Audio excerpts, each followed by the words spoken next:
Welcome to Wild Moguls TV. We got George Ray Thomas, brother of Tony Bogard, the OG original Bogard, the big brother. Thank you. Welcome. Yeah, nice to be with you today. And I don't know where to start. Well, let's start with this. Can you paint a picture of growing up in Watts? What it was like for you and your brother Tony before everything changed? Well, me and my brother, we went to Great Street, elementary, middle school, elementary, and we project babies. We was snatching people clothes off the line. He run by first, I run by second, grab a coat off the clothesline, wear to school the next day. Somebody see me in their clothes, they beat me up. Then we go home, we got Kool-Aid in the refrigerator, number of roaches in the Kool-Aid. A typical project baby, wearing hand-me-down shoes, going to the second-hand store, stealing out the store, taking chips, breaking in people's houses, eating cereal. They know we was kids because we never stole nothing. Only thing we did was fed ourselves, that we always left our empty bowl of cereal with a spoon. They say it must be some kids doing this because before we moved in the project, we stayed on 117 across the Imperial Highway. That's where the 105 freeway is. It was called Palm Lane back then. Motorboard, the Palm Lane. And we come from there, then we moved into projects. When I stayed over there in Palm Lane in Motorboard neighborhood, they called me Bogart. Over there they called me Go for Grip. And from Go for Grip, when I moved to projects, that's when they started calling me Bogart. And that was late 60s, early 70s, and that's when all the gang banging started. Late 60s, early 70s. Back then it was on the east side Crips. It wasn't nothing but the east side Crip then. Then the Crippin started on the east side originally. And it wasn't really no gang thing. It was like the true meaning of Crippin is community revolution in progress. That's what it started as, but it turned into a monster of its own. Because it was during the Black Panther SLA time. Because when we moved to the project, the Black Panther had their little house right across the street from the Imperial Courts. It's still there. I want to try to buy it, but I think they renovating it right now, right across the street from the Imperial Court. It was a house where the Black Panther used to feed us breakfast and take care of us, like mentors, like a semi-team boats, like the big brothers, they sent us to school, made sure we had something to eat, stuff like that. And that's where, this Crippin all formed that. And like, it was like everybody in a community is just like, everybody police their own neighborhood, everybody police their own community. And it started off with, it's a good thing, but then, as it got watered down and it turned into a whole nother monster, after the, SLA, the Black Panther, then the Crips, we really got strong, and we got misled along the way, because right now I'm proud to be a Crip because it's like I said, it's like a activist movement, like I said, community revolution and progress. It wasn't just based on black gang because we took it to a whole nother level now. You got Asian Crip Walking, you got Mexicans Crip Walking, you got white people Crip Walking, you got Snoop Dogg Crip Walking at the Super Bowl, you got Venus Williams Crip Walking at the Wimbledon. It's a movement. It ain't no game. We way bigger than the game. But they gon' demonize us because we are force. And we the big. And you gotta reckon with us. You gotta deal with us because right now, we all over the world. You got Crip Walking in England, Germany, France. I mean, come on, we got a platform that's worldwide now. We done took it, we done surpassed what we started off, and right now. What we gotta do is get back to the basic, each one teach one. And the thing is, a lot of people don't know the history. They don't know the history of this game, bang. That's why, it turned into another monster, because it's like Bloods. It's always been. That was a metaphor when you was young back then. They always said, "What's up, young blood?" It wasn't no game. It was like, "What's up, young blood?" Yeah, young blood. I mean, it wasn't no game, but see, you had to, once we got the moving, once we got big, that's when, the drugs came, just like any other organization that's based coming out of Watson Ghetto, Chicago, the Disciples of 5% in New York. We got out of control when they started bringing the dope, the cocaine, the PCP. It was like we wasn't nothing but experiment. We was human experiment. We wasn't nothing but guinea pigs. They dropped the dope off and turned us against each other, divide and conquer, and that's what we got right now. We got Bloods, we got Crips, but it's our work. It's always been young bloods, and it's all in the Crippin. It ain't we wasn't no gang. We was not no gang when we first started. It was just a round table with a bunch of people. They come together. This game banging like when Tookie came to the project because his little son is my homeboy, Lil Sally. And see when Tookie started, when he came over to the east side from the west side, it was a guy named Bob Simmons that had a red house, a long house over there in Linwood. They called it the Blind Crips. It was over in Linwood. So, right there, that's where, we used to go live wayside, do our thing and all that. And from there, that's where you come with the Compton Crips, because like I say, Tookie was over there, and so he was a leader, he was a factor, you know what I'm saying, like he had a lot of influence, he had a lot of power, and he worked with a guy named Bob Simmons. They had a bridge on, but transition on, like whatever you want to call it back then. But that's how this all started, everybody that was staying, that went to juvenile camp, they come there like, if they, that was alternative. Instead of them sending you to camp replacement, you go to a boys' home.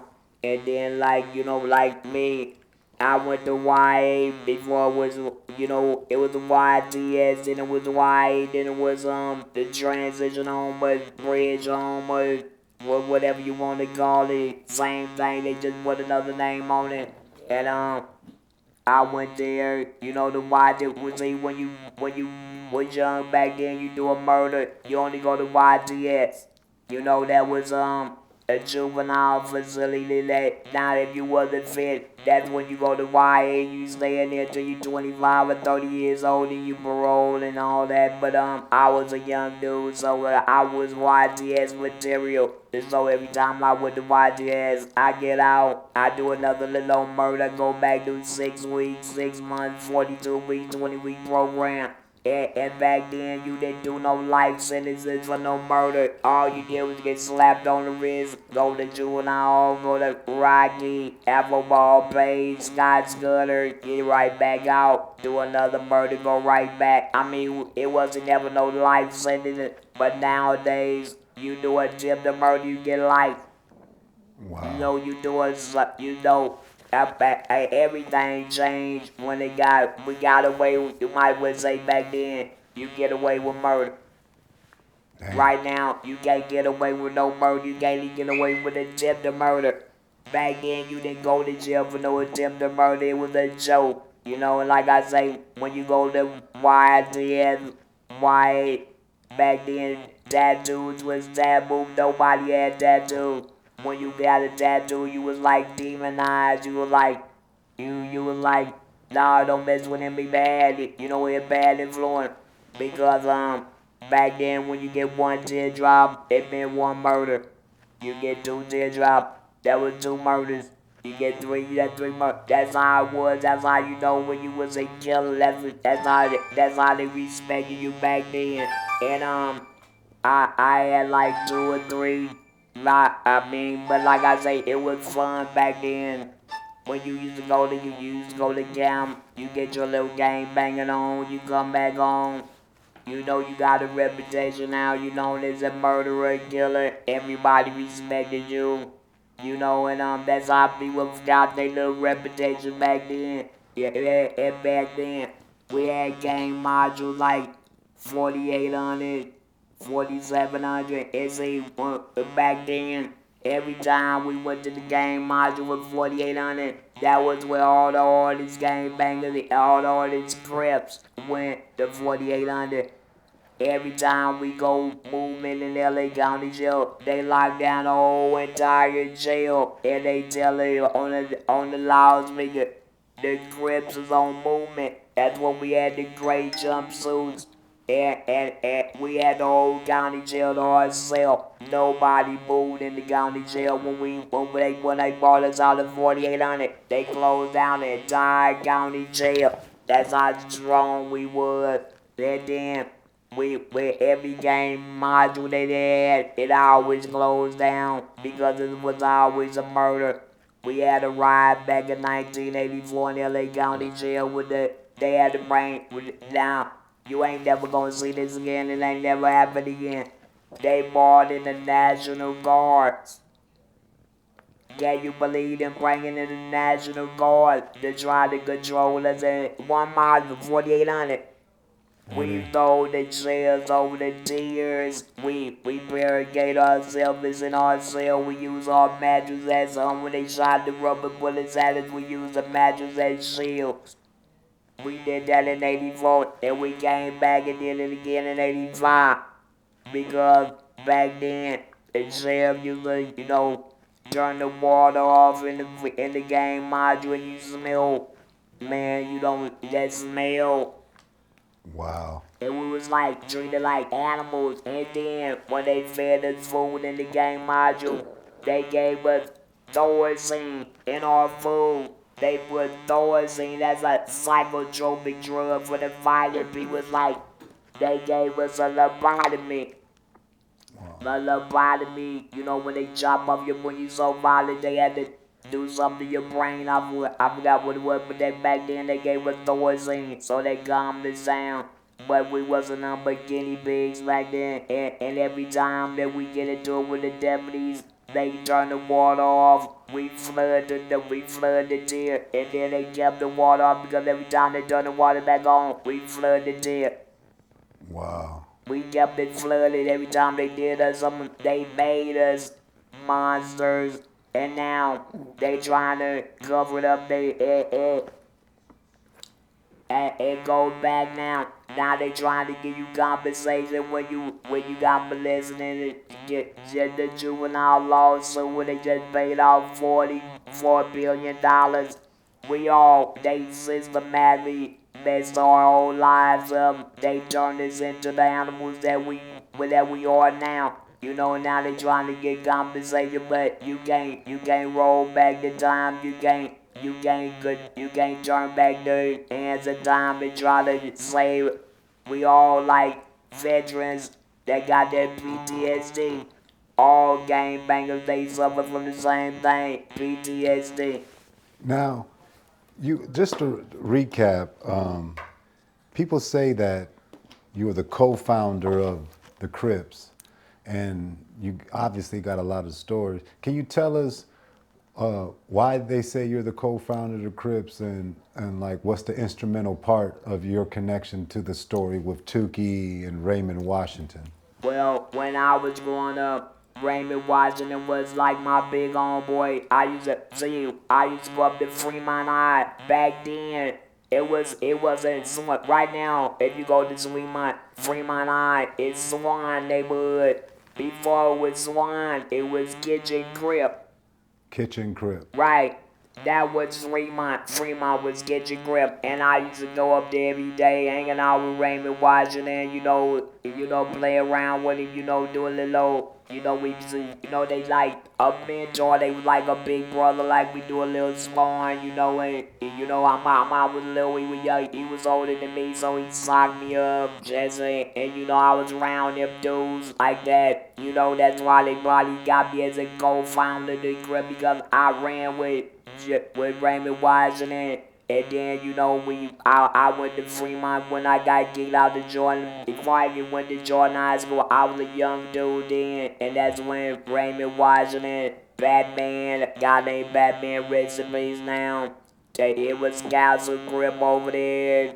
And Jerry Gordon, I forgot his name, it was so long ago he ran the Council Crip. But all over there was Crips back then. It wasn't Swan. And we used to hang out in Fremont, just hanging out, you know what I'm saying? Then, after we leave Fremont on the weekend, they used to have concerts in the park. Where all of us go to a concert, might have A-Line and might have E-Wave or something like that. We go to the park, we work out, we do dips and all that. All of us moved and went as one. We was all one. Like I say, that's how it all started off. Community revolution in progress. We went to concerts in the park. We had the Watts Festival, now they call it Dead Walkers Park. But it was Real Rogers Park. And every year they give a Watts flag and all that. And every gang banger from East Side, West Side, that's where everybody met up at Real Rogers Park. And then, like I say, we used to go to concerts in the park. That's what they did back then.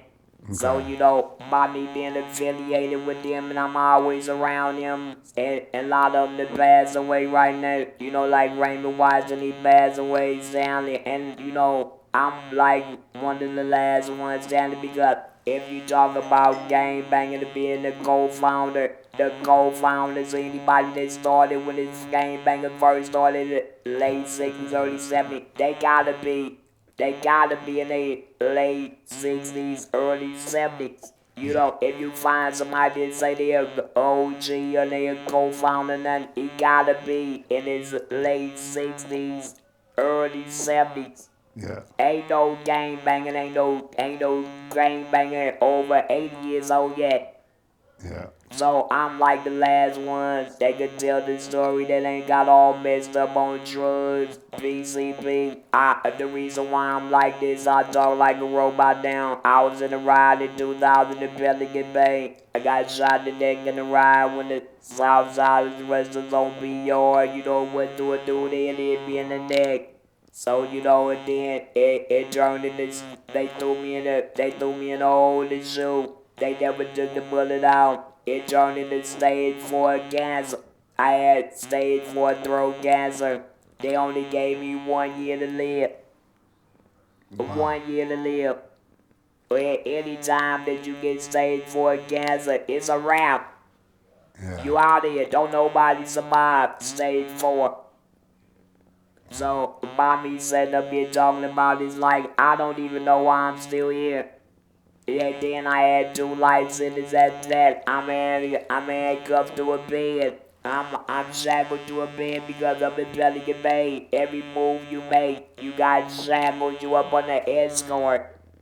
So I'm laying in the bed, and I'm in a bunch of feces. I'm using the bathroom on myself.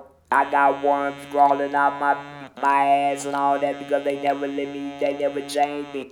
I'm handcuffed to bed. I can't talk. So I smell so bad. They thought something died back there, so when they was walking down the jail, they say, "What's that smell?" And then when they popped the cell open, they turned around like, why you didn't say nothing? I'm gonna say something when I'm handcuffed to bed and I can't even talk. You can't talk. Hey man, they treated me, but I give it this. They treated me a lot better than I treated them.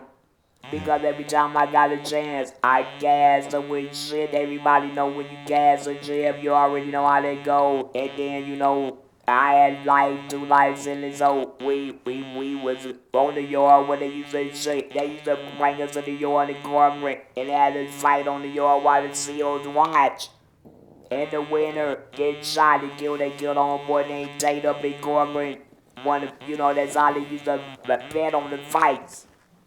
You got to go out on the yard. If you don't go out on the yard, you already know what you gonna have an issue. So you damned if you do, you damned if you don't. Now, did you guys know that the riot was going to happen in Pelican Bay that day? Yeah, You was already prepared for it? yeah. And see, a lot of people didn't even come out on the yard. That's why we was outnumbered like 2-1. Yeah.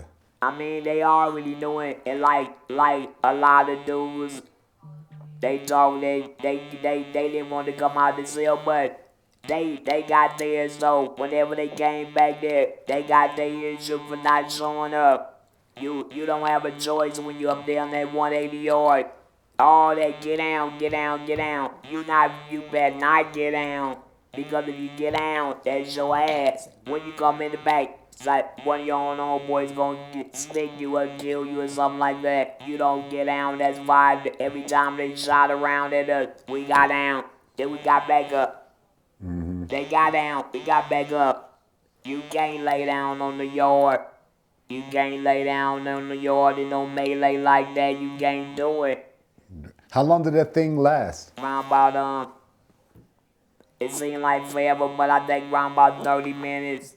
I'm sure that was 30 minutes is long, but, Right, but going yeah. through it probably felt like 2-3 hours. Right, and see, that's why, you know what I mean, on the 180 yards, you just can't lay up in the bed all day. You gotta roll your mattress up, you gotta get your boots on, you gotta program all day.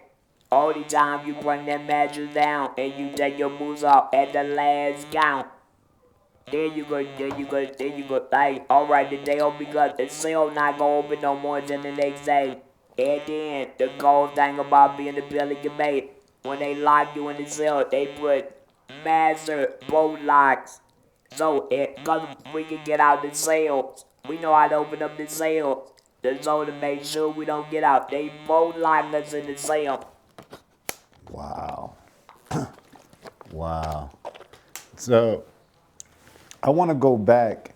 Can you explain Watts, especially when you are where you guys are? Can you explain who were the first projects between Nickerson Gardens, Imperial Courts?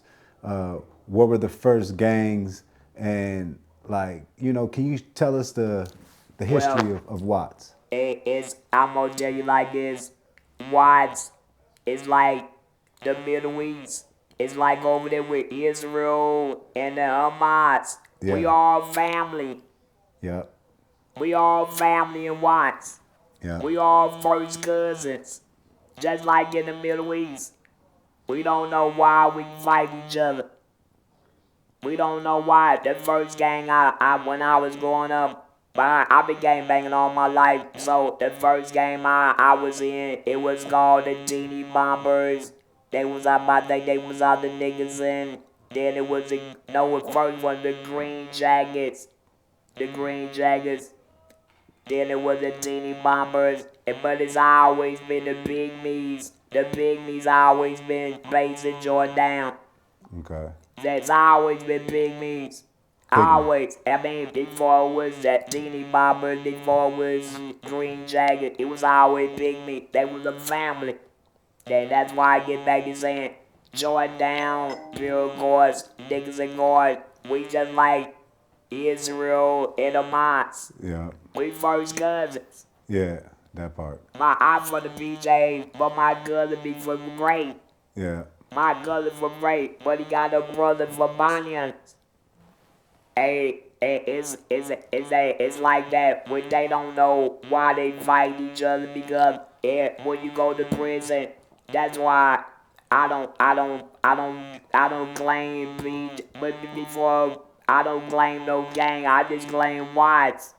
You know what I'm saying? Because when you go to prison, every gang got their own guard. Whites and Compton, that's the hub and the dub. You got the gangster guard, the west side neighborhoods, East Coast and all that. You got the overs, you got the insanes. Everybody got their own guard. Yeah. But when you in prison, all that goes out the window. We all one. We don't set up here. Oh, my celly is for break. Yeah. My celly could be a Bonnian. Because up there, they don't roll like that. We already know the enemy. And we don't, and if I got a problem with one of my own boys, we clean up our own backyard. And if I got a problem with the get dude from the gangster guard, I go to whoever run that gangster guard. Hey man, check it out. Man, your own boy owe me some money. Alright, they gon' handle it. Because if I do it, if I initiate it, it's gonna be a war. I gotta stay in my own lane. I gotta stay with my own guard. Now, if it's a problem with Wise or Compton, then we handle our own. Yeah. We don't set him like, oh nigga, you for the beat that nigga off a break. Nah, it ain't none of that on the 180. We all learn how to coexist. But why do we have to go to prison to do that? That part. Why we can't do it out here?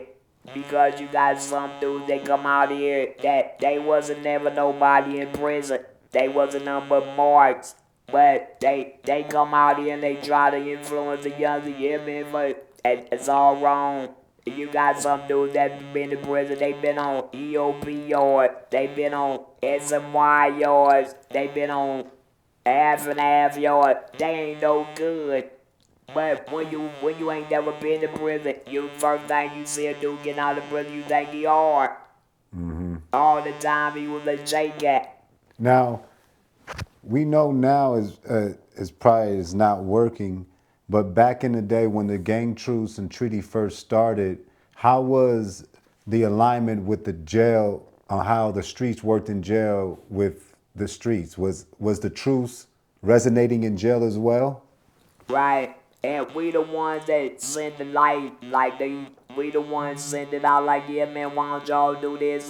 We all programming up here, why don't y'all do that? See, I was in jail, my brother Tony Bogart was out there on the street, so we was already choosing in jail.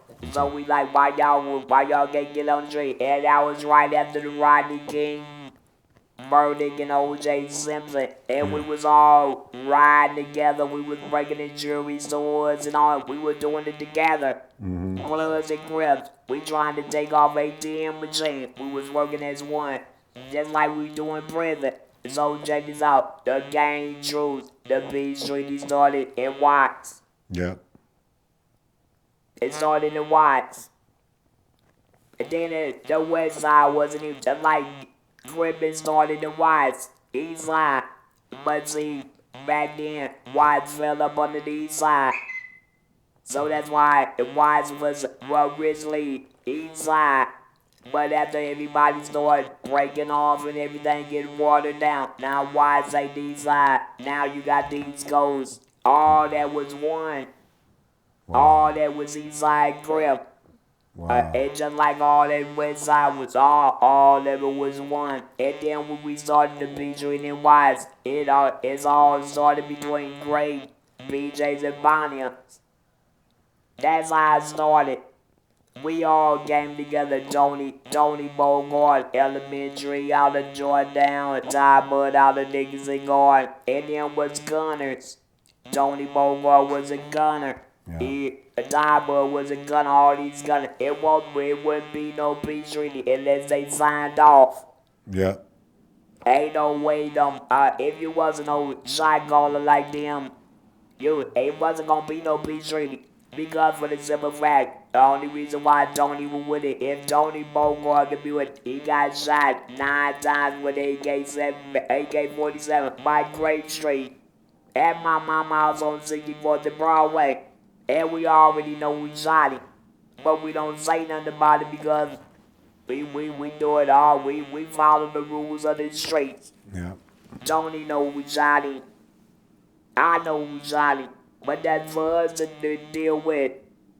Not nobody else. Alright now, if Tony could say, alright, I'm gonna let that go. Wait a minute. Tony was a known gunner. No. Known gunner. Now, if Tony say, I'm gonna let it go, let's go on and try to, reconcile our differences, let's do something together. Alright, so Tony signed off. Elementary, while this gun is over there. Tie bud out of Nickerson Gardens. Them was all factors back then. It would not be no every hood got a hood day right. Them the three that started the hood days. Alright, every hood in America now got a hood day. It all started in Watts. So Nickerson Garden, PJ Watts, and Jordan Downs were the first to have hood days. We were the first ones. Oh wow. Now it would not be no hood days if Jordan Down, Real Morris, Nickerson Gardens, if they wouldn't have sat down and game over there, it wouldn't be no hood days. Yeah. Yeah. So you gotta get Watts proper because Watts is a leader in gang banging because like I say, all that fell up on the east side and all the east side, all Black Panthers, all them came to Watts first. The Black Panthers come from Oakland, California to Watts. Mm-hmm. Yep. They didn't go to Compton, they didn't go to the west side, they came to Watts. Wow. And a lot of times, when you don't know your history, you that's when you get the set driven at. Alright, where's it? They like west side is where that where you can't smell the west unless you had the ES. Yeah. East side. Yeah. Well we all don't. I mean, it wasn't no thing where we gonna go grab a gun and kill each other. It was just like, alright, we gonna fight. We fight all day. Then we go drink all night. It wasn't no, I'm gonna go get an AK, I'm gonna go get a 223, it wasn't none of that in the beginning. Yeah. Only thing happened was some guy didn't know how to fight. He grabbed the gun.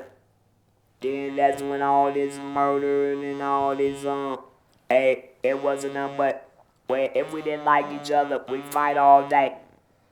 Nowadays, these dudes don't know how to fight. And when you go to the county jail and prison, guess what? I don't care if you got 5 murders on your belt. If you can't fight, you're going to be a mark. So you were an East Side Crip before you was a PJ Watts Crip? Right. It was East Side before it was PJ. It was East Side before it was Grape Street. Okay. It was East Side before it was East Coast Crips. So now, when did you switch from East Side to PJ Crips? I never switched.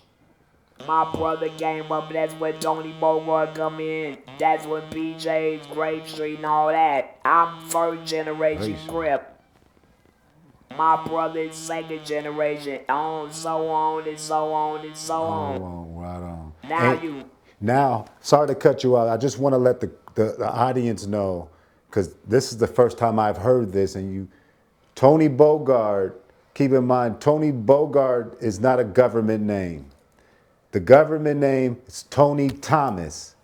Bogard comes from this man being his big brother. They called him Bogard. And to distinguish Tony Bogard from his big brother, they called him Tony Bogard, but he's really Tony Thomas. In today's range, he would be maybe Little Bogard, or, you know what I'm saying, Baby Bogard. But instead of that, he used Tony Bogard. No, Tony. It's Tony Bogard because he made his own name. He made his own rep. That part. He didn't live off. Tony Bogard didn't live off of Bogart. Okay. He didn't live off of what I done. Tony Bogard put in his own work as Tony Bogard. Yeah. Even though that was my little brother, they didn't even know we were brothers. So how did he get the nickname Bogart? I mean, did you nickname him? No, did he take it? The neighborhood gave him that name because that was my little brother. That part. So the what separated Tony from all the other Tony, they put the Bogart on it. Okay. Oh man, you don't know that's Tony. But that's it. So what? Oh, that Bogart brother. Oh, Tony Bogart. Oh, okay, I got it now. It's Tony Bogart. That's Bogart brother. All right, but we separate. Yeah. But we still equal. Yep. You can't have one without the other. Yep. If it wouldn't have never been no Bogart, it would never been no Tony Bogart. That part. It would just been Tony. Yep. Well, ain't no Bogart. Every gang banging book they done wrote, you gonna see Bogart in there. That name, I know all the Bogarts from A-Dre, rest in peace, A7. I know all the A7, Avalon God. I know all the Bogarts, but all you gotta do is know their age, and you'll know which one is the original one. I know Larry Bogart from the West Side, all them rest in peace. But you gotta look at the age if you wanna do the history on this Bogart. Like, it's a lot of Bogart, but it's only one, really. Mm-hmm. The one that when it first started, that name hold a lot of weight. That name hold a lot of weight. And for you to have a name like that, you just can't talk the talk. You gotta walk the walk. You gotta go through the gang banging module. Every gang banging module they didn't have, I done been in. Yep. They left before every time they closed down the gang module in LA County and Linwood, it's always been closed behind a murder. You had to be hard to be in the gang banging module. You had to be a super crip or a super gang banger, because back then it wasn't no Bloods on the main line. See, they only had 4,800 for the hardest grips. 4,700 was for the watered down grips, the ones that didn't have no hell of a hoods. Yeah.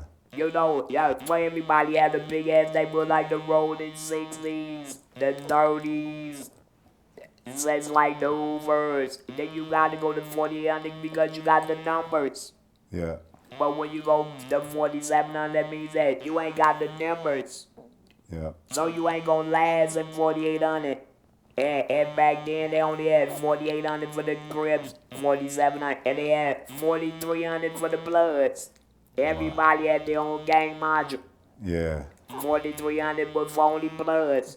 Yeah. But back then, when they had 40 Bloods can walk the main line, it was not no Bloods on the main line. All you gotta do is do your history and your research, and then ain't nobody gonna argue about that.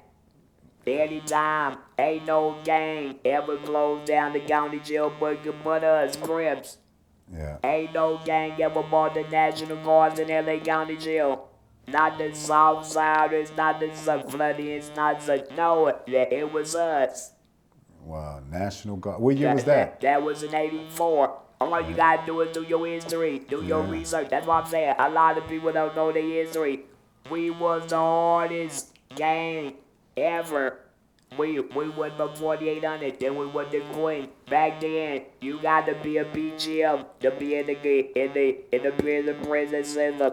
BGM, Vanguard, Gumi. Nah. They told us we said we couldn't say the N-word. What did you telling us we can't say nigga? Nigga, you got it. And that's how we got to do it with the BGM. Wow. That's where the paperwork come in at. You got paperwork in prison now. You got the Blue Notes, you got the CCO, you got the bloodline, you got all that. But we wasn't up under no paper. I ain't never been up under paperwork. Okay. Every time back then they send a guide up under your cell.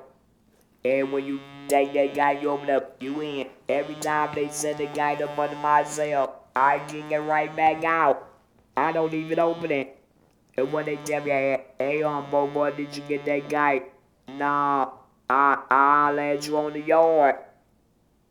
Nah, we ain't doing none of that old. Nah, we ain't gonna roll like that. I'll let you when we get on the yard. Whatever drama it's gonna be, it's gonna be. And like I said, anytime you deal with this Bogart thing, before it was straight out of Compton, it was straight from the streets. I.C. made a documentary about straight from the street. Before it was straight out of Compton, straight from the street. I.C. made that. I'm in it. My brother in it. Alright, now you gotta be a when they come with this redemption. Jamie Foxx played Tony. Jamie Foxx played Stanley Tookie Williams. They won an Oscar. Also, you got Tony Bogard in that movie. Yep. Called Redemption. Yep. Now, gang banging on it. We did this Bogart name. We gang bang at the highest level, just like they say LeBron James. And he played basketball at the highest level, so he could be compared to Michael Jordan, the GOAT, or Julius Erving, Irvin Magic Johnson. They did it at the highest level. Like Tom Brady, Jerry Bradshaw, all the time. When you talk about this game banging thing, we did it at the highest level. But at the end, we all is one. That's why Tony was with the Gang Truce. At the end, he changed. He changed. But they not gonna say that. But he changed because he wasn't going around trying to kill up his own people no more. He was trying to bring them all together. And even though he got killed, the Gang Truce still went on in L.A. and what, for 7 years after Tony died.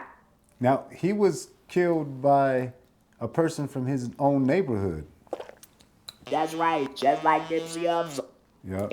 Anytime you want to step on this, anytime you want to step up to the plate and try to be a role model or trendsetter or maverick or whatever, you gotta know one thing. You got a target on your back. Yep. Nipsey Hussle, I met Nipsey Hussle in jail, in LA County Jail, when I came down to try to get back my license. I met Nipsey Hussle on the bus, and he was talking to me, man, it was all I was, you know, they know who I was, hey, boy, and you know Nipsey Hussle was talking, but I didn't even know him as Nipsey Hussle. He told me they called him Thundercat. I'm like, yeah, alright. He's like, man, I'm trying to do what you and your brother did with that P Street. I say, yeah, hey, OG, let me tell you this, Thundercat, you gotta be willing to die for it. And he was with it. That boy had heart.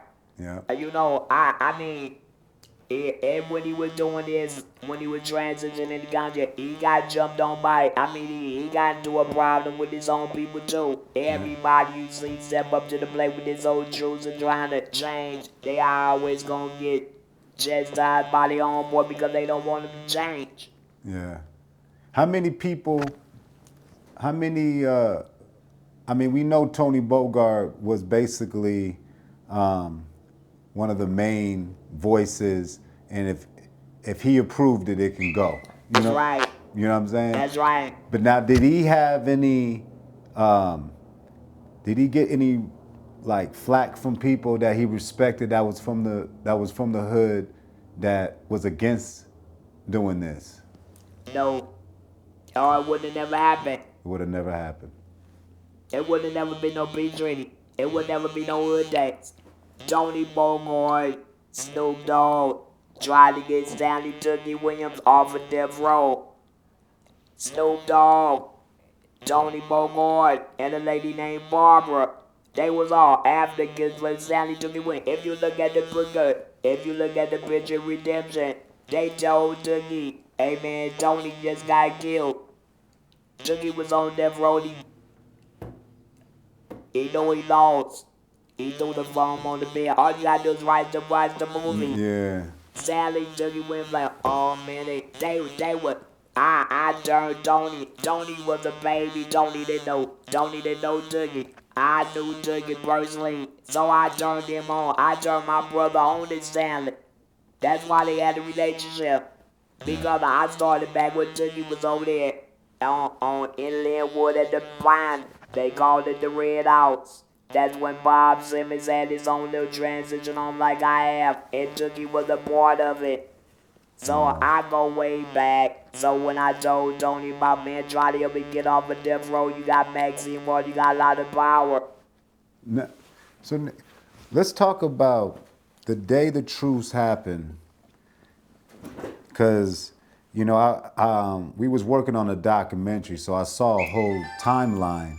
And it was amazing because it was like 12 when it went down, when it originally went down. So I'm looking back as a 12-year-old, all I saw was the riots.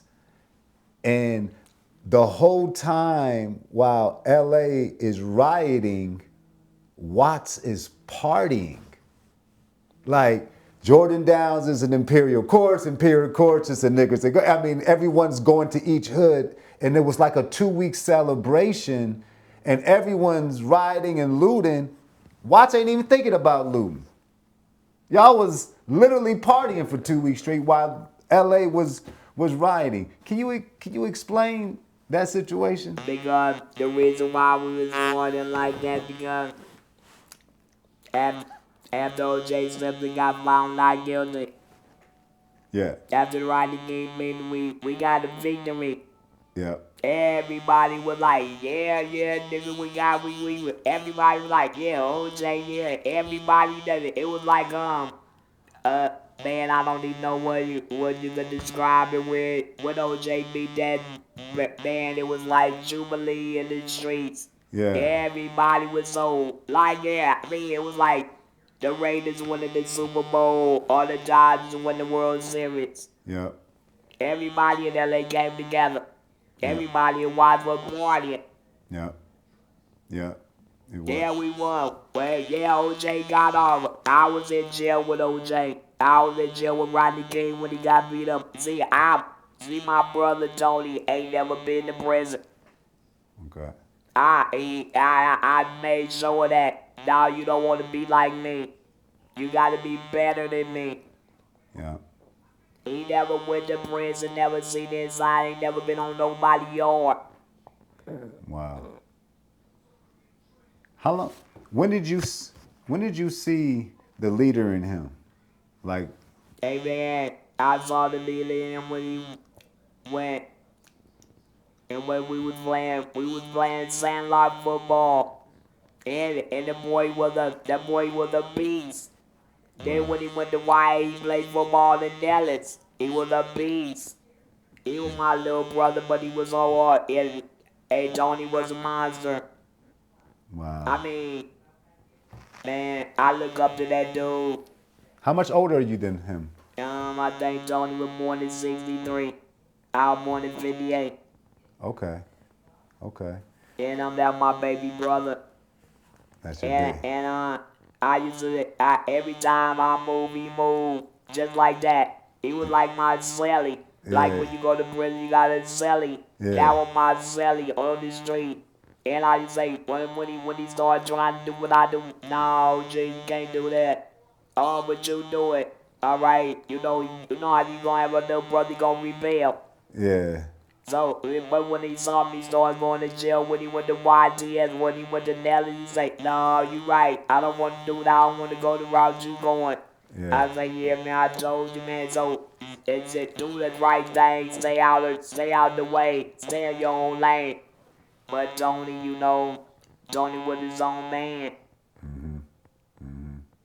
Tony was his own man. He was like I say, hey man, Tony was a giant.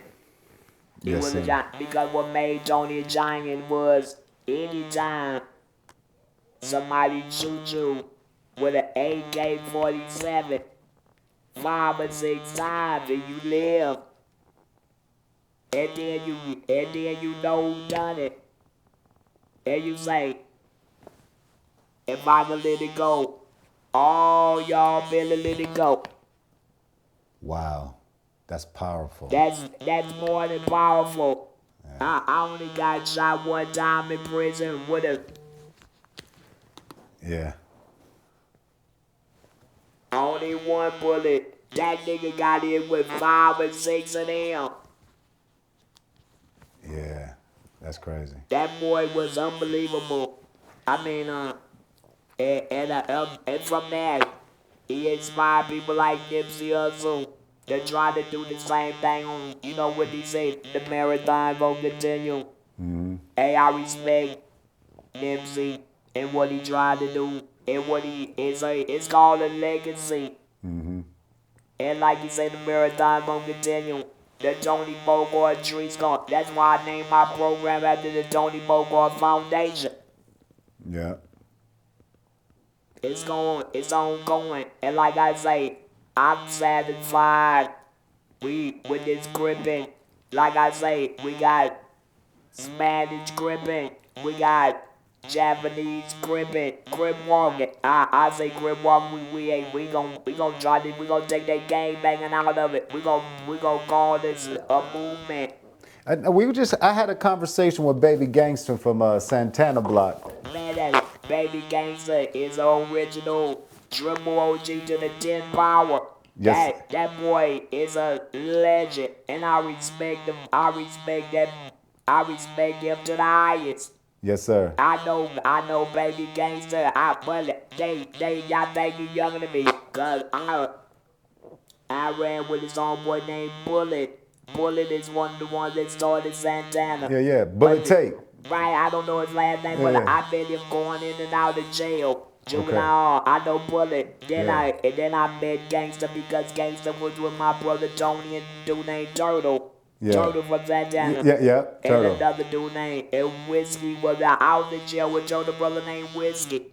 Wow. But Gangster, hey man, I ain't got nothing. Hey man, Gangster is a god.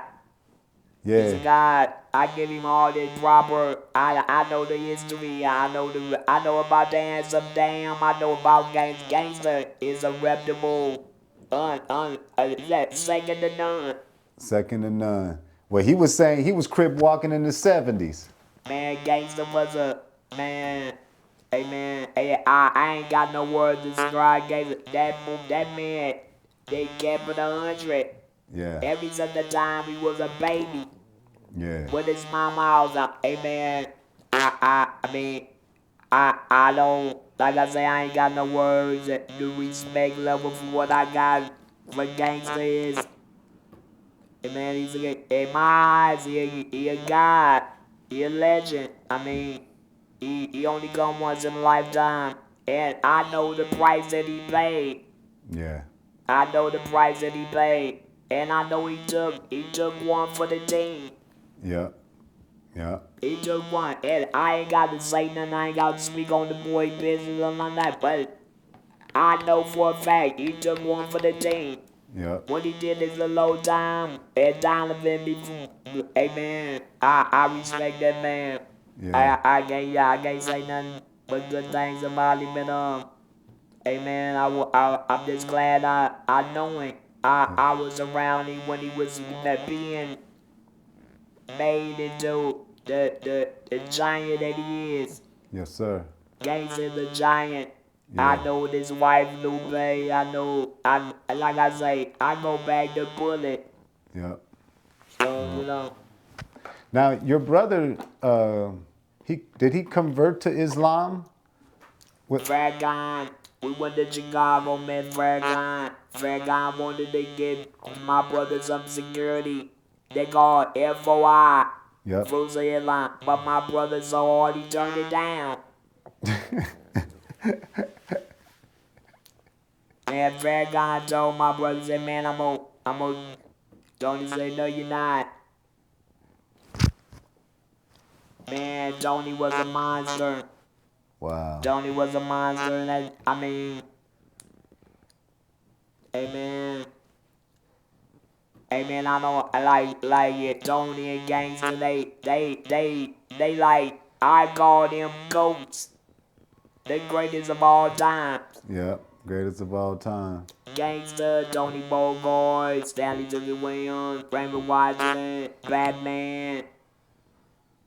They amongst the greatest of they when you talk about top tier gang banging at the highest level, you gotta mention him name. And there's another name. I'm gonna say his name because he a top tier gang bang dude. His name Tony Stacy. You cannot gang bang and don't know them names. Tony Stacy? Tony Stacy. Tony Stacy. From Hoover. From Hoover. OG. OG. Now, you, what was I going to say?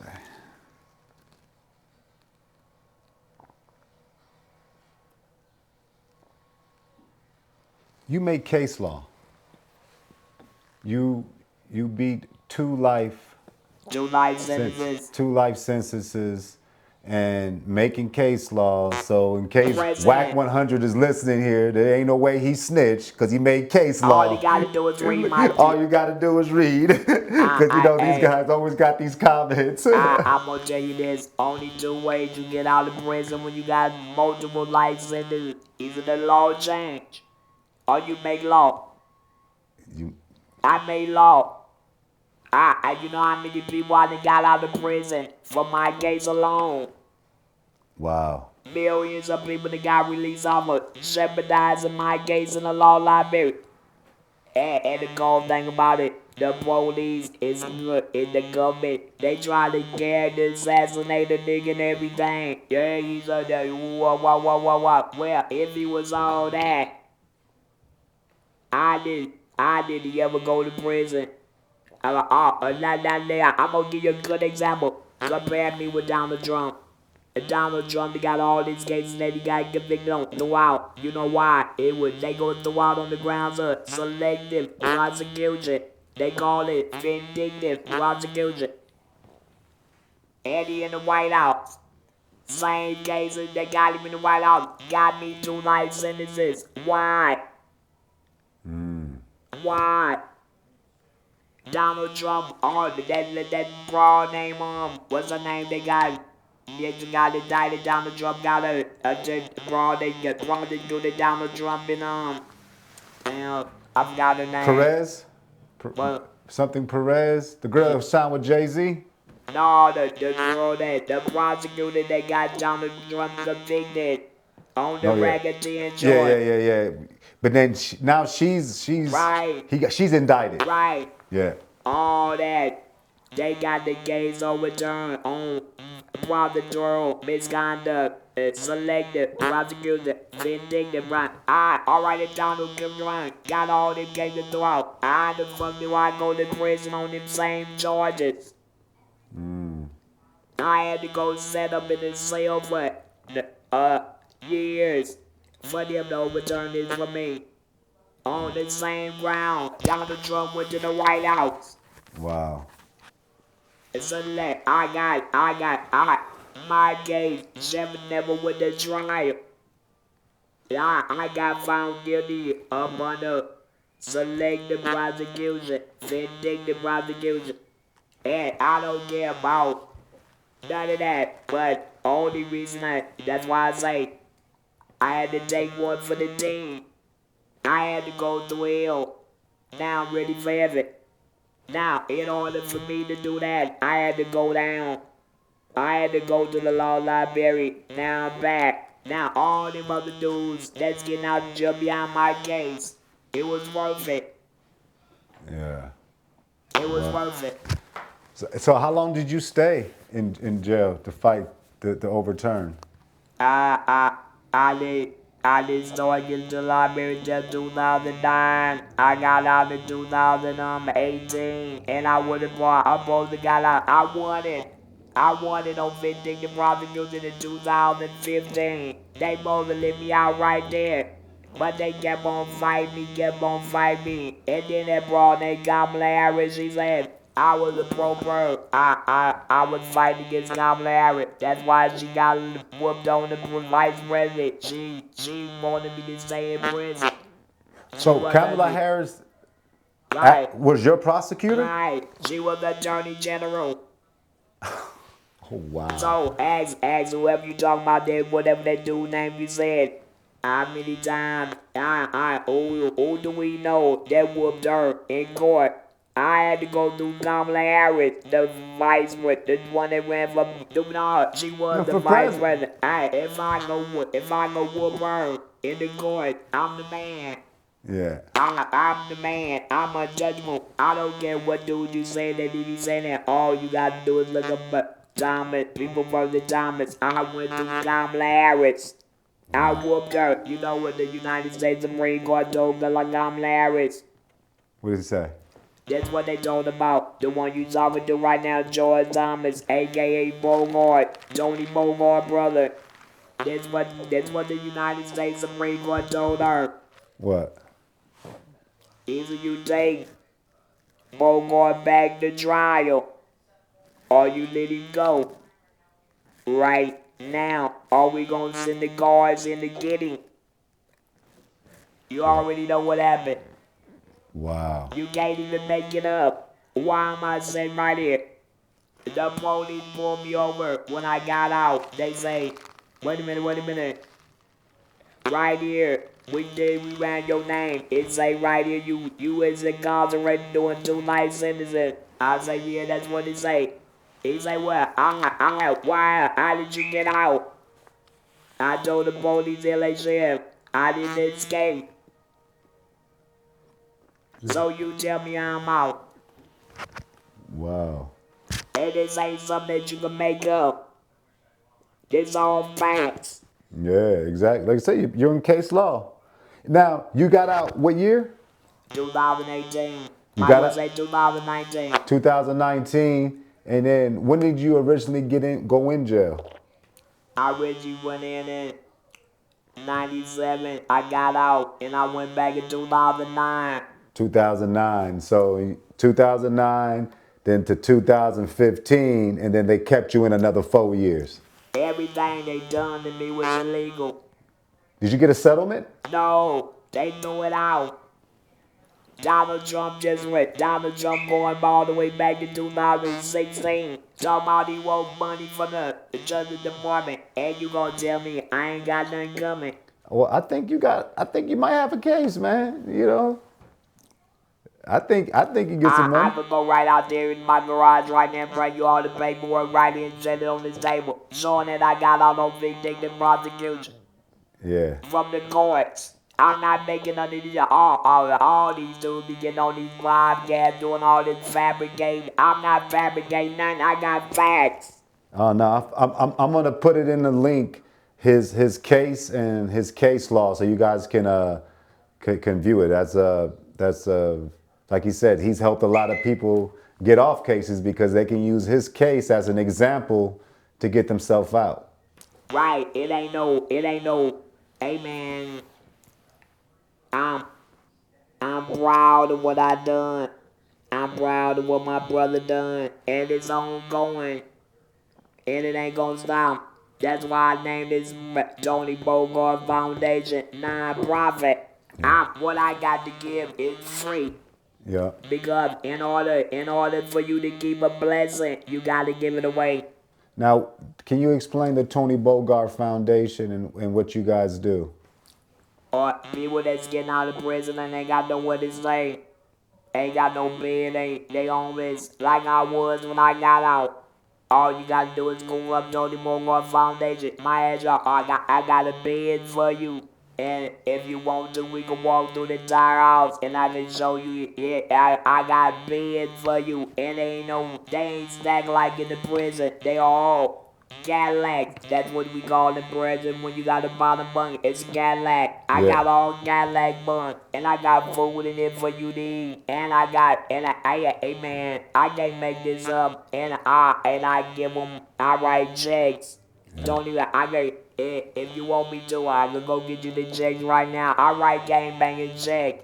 And I ain't even got no money. And ain't nobody giving me nothing. I just get SSI. And I give them like a 25. Like, buddy, anything be nothing. Yeah. Anything beat nothing. Ain't nobody gave me nothing. Yeah. But I'm giving back and only get SSI check every month. After what they took me through. Well, we're gonna take a little tour through the through this crib, so you can kind of show us the beds, so we can get an idea. Man, we wanted to say thank you for sitting down and giving us the history, you know, the lesson. Oh, actually, I want to go more.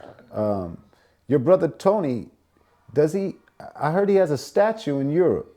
Yeah. Have you been able to see it? No, I'm going. I was in prison. Yeah. So, you know, I had to get out. Yeah, I'm gonna go see it. Man, that's why I told you, man. Tony is like a GOAT. Yeah. Like gangster, the greatest of all time. Gang bang at the highest level. Yeah. And then when he changed his life He changed his life at the highest level. at the highest level. And you gotta respect that man. And Eddie was in Redemption. Jamie Foxx played Sally Tookie Williams. Eddie talking to and Tony Bogart's like, yeah, welcome to the Imperial Court. Anytime you say the Imperial Court or the PJ, you gotta mention Tony Bogart. Yeah. You can't have the PJs without Tony. You can't have Tony without the PJs. Can you name some reputable celebrities and athletes, rappers, and icons that came out of the PJ Imperial Courts housing projects? Let me see, they all younger than me. And I forgot, I'm old school. How about the old school? Is there any old school people? I mean, yeah, Anthony Baylock, but he was, yeah, all I know is gang banging. It wasn't no rappers back then. They only had Parliament, Conversion, Boosie Collins. See, I'm old school. Okay. Was Boosie from, is Boosie? No, the closest thing that came through the project was the Whispers. Okay. They came through the joint down, but they were from Watts. Were they from what? The Silvers come out of the Nickerson Gardens. The Silvers. Okay. The Whispers. And The twins? the twins. Both of them just passed away. Scotty and Walter. Okay. Both of them Whispers that passed away. Wow, that's sad. Shout out to the Whispers. And Solar Records. Right, that's my generation. Yeah. Scotty, Walter, the Silvers, and was it the Barge? I think the Barge come out of that, around that area too. Yeah. The Barge. Now, did you know Big West Crockett? Okay. So now, is there any other projects, anything else that you want to tell the people you working on and doing? I'm working on this Tony Bogard Foundation legacy. I'm gonna bring a statue too. That's like they got a statue over there across the seas with my brother. I'm gonna bring one to the Imperial Courts. Yeah. You know, I mean, it's sad. You know that you gotta crawl before you walk. But I told my brother like this: if you can't run, walk. If you can't walk, crawl. If you can't crawl, and whatever you gotta do, just stay moving. Stay moving. I'm moving. Yeah. It ain't gonna stop. It can't stop. Won't stop until the gas can drop. There it is. Thank you. Thank you for being on Wild Moguls TV. Hope to see you again. Thank you for having me. Yes, sir. Peace.